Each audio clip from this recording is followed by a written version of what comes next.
जीवन तुमने दिया है संभालो। कोरोना काल में आम जनहितार्थ त्रिशक्ति न्यूज प्रस्तुत करता है विशेष प्रेरणाएं, अनुभूतियां व सहयोग। हेलो फ्रेंड्स, मैं आपका doctor Pankaj Chaturvedi, dermatologist from new Delhi.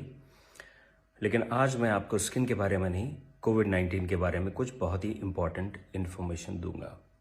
जैसा कि आप जानते हैं कि कोविड की वजह से हज़ारों की तादाद में लोग प्रतिदिन मर रहे हैं। कैओटिक माहौल है हर जगह, ऑक्सीजन नहीं है, बेड्स नहीं है, हेल्थ सिस्टम क्रैश कर चुका है। लोगों को समझ में नहीं आ रहा कि वो करें तो करें क्या। मैं आपको कुछ ऐसी इंपॉर्टेंट इन्फॉर्मेशन दूंगा जो किसी की लाइफ सेव करने में बहुत ही हेल्पफुल होगी। सबसे पहले ये समझिए कि ये बीमारी किस तरह की है। कोविड-19 एक नॉर्मल डिजीज़ नहीं है, ये बहुत ही वियर्ड डिजीज़ है जिसके 2 फेजेस होते हैं, फेज़ 1 एंड फेज़ 2। फेज़ 1 होता है पहले 6 दिन का, फेज़ 2 होता है दूसरे 6 दिन का। 12 दिन की डिजीज़ है, first 6 days and second 6 days. आपके लिए ये बहुत ही इम्पॉर्टेंट है जानना कि जो कोविड में मोर्टेलिटीज़ हैं, जो लोगों की डेथ्स हो रही हैं, लोग वेंटिलेटर पे जा रहे हैं और जिनको ऑक्सीजन की ज़रूरत पड़ रही है, वो फर्स्ट 6 डेज में नहीं पड़ती, वो सेकेंड 6 डेज में पड़ती है। This Covid is dangerous in the second phase, not in the first one. तो अगर आप टाइमली आइडेंटिफाई कर लें कि आपका ये जो सेकेंड फेज है कब शुरू हो रहा है और टाइमली अगर आप ट्रीटमेंट शुरू कर दें तो आप उस ऑक्सीजन वाले फेज में जाने से बच सकते हैं। तो सबसे पहले जिस दिन आपके सिम्टम्स शुरू होते हैं कोविड के, fever, body ache, diarrhoea, loss of smell, loss of taste, या जिस दिन आपकी रिपोर्ट पॉजिटिव आती है, दैट इज़ डे 1, तो फर्स्ट 5 डेज आप नॉर्मल मेडिसिन लेंगे, doxycycline, azithromycin, ivermectin, vitamin C, zinc, Fabiflu. इसमें अपनी डाइट पे फोकस करें, हाइड्रेट करें और रेस्ट करें। इसमें आपको पैनिक होने की ज़रूरत नहीं है। आपको केयरफुल रहना है जिस दिन आपका 6th डे है और 7th डे है। 6th एंड 7th डे से आप केयरफुल हो जाएंगे और अगले 1 हफ्ते तक you will be very very careful, because इसी फेज में कॉम्प्लिकेशंस बिल्डअप होते हैं और इसी फेज में लोगों की डेथ्स होती है। 6th डे आप एक CT स्कैन कराएंगे चेस्ट का और एक टेस्ट आप कराएंगे इन्फ्लेमेटरी मार्कर्स का, जिसमें CRP सबसे इंपॉर्टेंट है। कुछ और भी टेस्ट हैं जैसे D डाइमर और इंटरल्यूकिन 6, अगर करा लें तो बेटर है, और कंप्लीट ब्लड काउंट। अब इनका रोल क्या है? इनका रोल ये है कि अगर 6ठे दिन आपका CT स्कैन माइल्ड है तो इसका मतलब ये है कि आपकी जो डिजीज़ है वो आपको ज़्यादा ट्रबल करने वाली नहीं है। अगर आपका CRP लेवल बहुत माइल्ड है, नॉर्मल है या रेज्ड ज़्यादा नहीं है, इसका मतलब ये कि आपकी बॉडी में जो इन्फ्लेमेशन बिल्डअप हो रहा है वो ज़्यादा नहीं बिल्डअप हुआ है और आपको पैनिक होने की ज़रूरत नहीं है। Of course you have to be careful, but panic mode में जाने की ज़रूरत नहीं है। लेकिन अगर आपका CT स्कैन शो कर रहा है कि आपके चेस्ट में लंग इन्वॉल्वमेंट मॉडरेट है या सिवियर है और आपका CRP लेवल भी बढ़ा हुआ है, that means you will be in trouble after few days. इसलिए आपको बहुत ही केयरफुल रहना है। अगर ये लेवल्स आपके मॉडरेट टू सीवियर आते हैं, CRP का लेवल बढ़ा हुआ आता है, तो immediately you will consult a physician and from 6th और 7th day you will start your steroids and blood thinners. ये 2 चीज़ें हैं जो पेशेंट की जान बचाती हैं अगर टाइमली आप स्टेरॉइड शुरू करें और टाइमली ब्लड थिनर्स शुरू करें।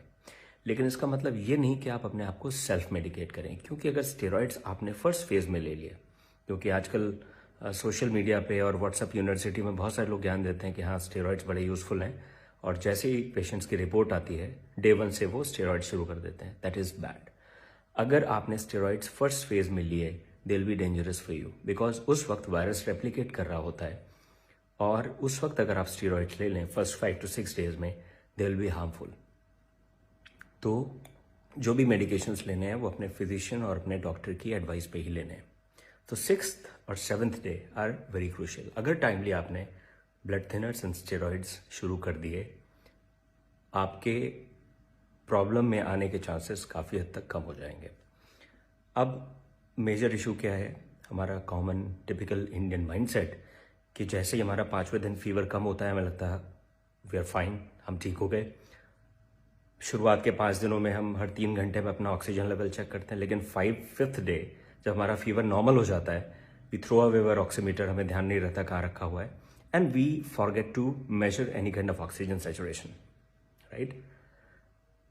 Of course fever comes down, 5th, 6th, 7th day कुछ नहीं होता, 8th डे भी कुछ नहीं होता, 9th day suddenly person starts feeling shortness of breath, weakness, कई लोग फेंट हो जाते हैं, कई लोग ब्लू पड़ने शुरू हो जाते हैं, क्योंकि that is the time when the oxygen dips suddenly.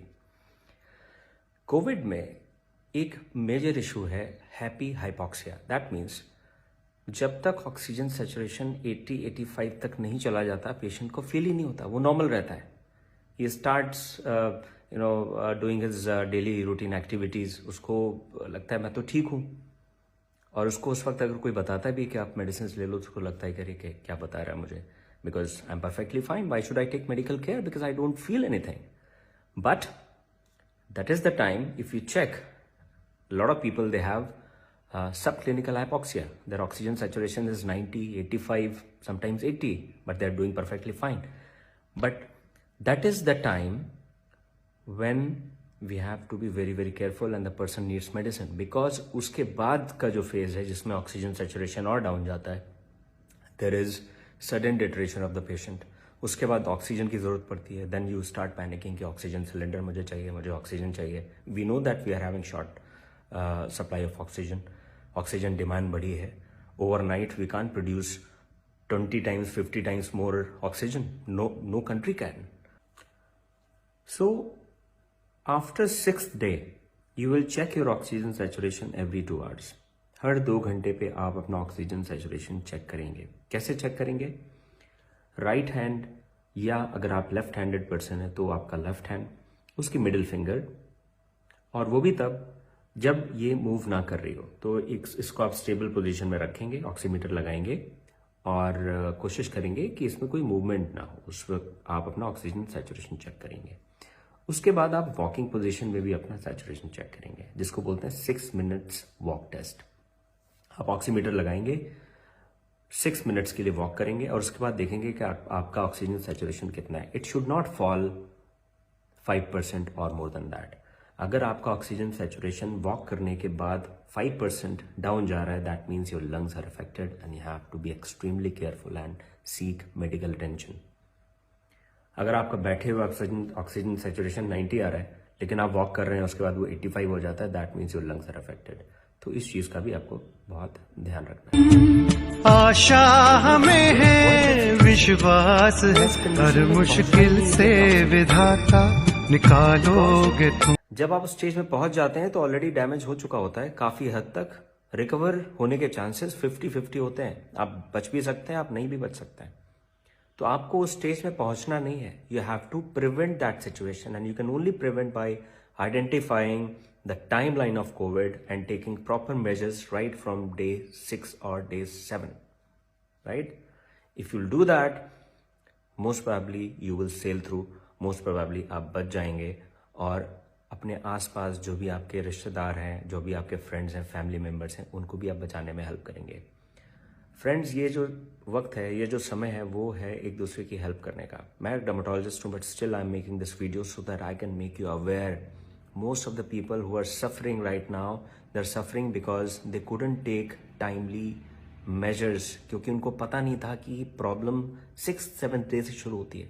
They thought that 4 or 5 days fever was there and after that they became perfectly fine. 5वें दिन फीवर चला गया, मैं तो ठीक हो गया। Because of this, they don't know. Please educate them, okay? And do not ignore your symptoms. Consult a physician, online consultation कर सकते हैं। स्टैंडर्ड गाइडलाइंस हैं कोविड केयर के।